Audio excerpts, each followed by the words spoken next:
Good evening. Thanks for joining us tonight. First at 10, KARE 11 has obtained hundreds of newly unsealed documents in the case of Trooper Ryan Londrigan. Londrigan shot and killed Ricky Cobb when Cobb tried to flee a traffic stop with another trooper halfway inside the car. The newly released documents include audio, allowing us for the first time to hear from one of the troopers directly involved.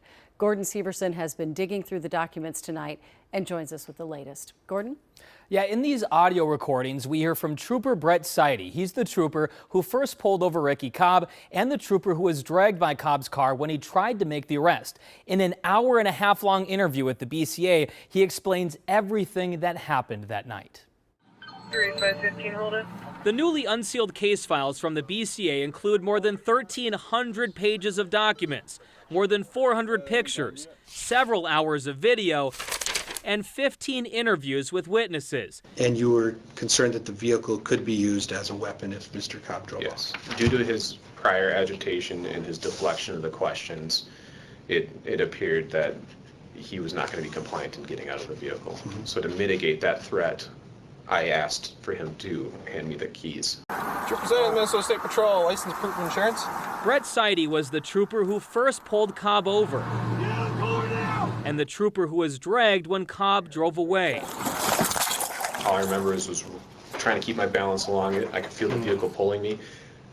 The speed became too fast. I lost my footing. I hit the ground. I saw ground and I saw sky, and then I stood up and I could see the vehicle continuing down the roadway. Trooper Seide was also questioned about his training and whether he felt Londrigan's decision to shoot Cobb was justified. Would you agree that, given your position, though, there was at least a risk, given the vehicle was in motion, that you two could have been shot? It is possible, but if Trooper Londrigan did not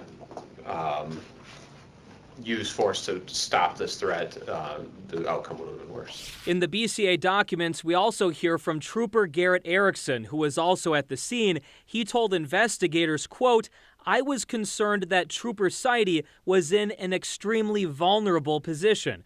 I feared for Trooper Seide's life because he could fall out and be run over." Now, the audio files also include interviews with State Patrol leaders and trainers who trained Trooper Londrigan. We're still going through all of these files that we just received. We're hoping to learn more about this investigation and the Hennepin County Attorney's decision to drop the charges against Trooper Londrigan. All right. Thank you, Gordon.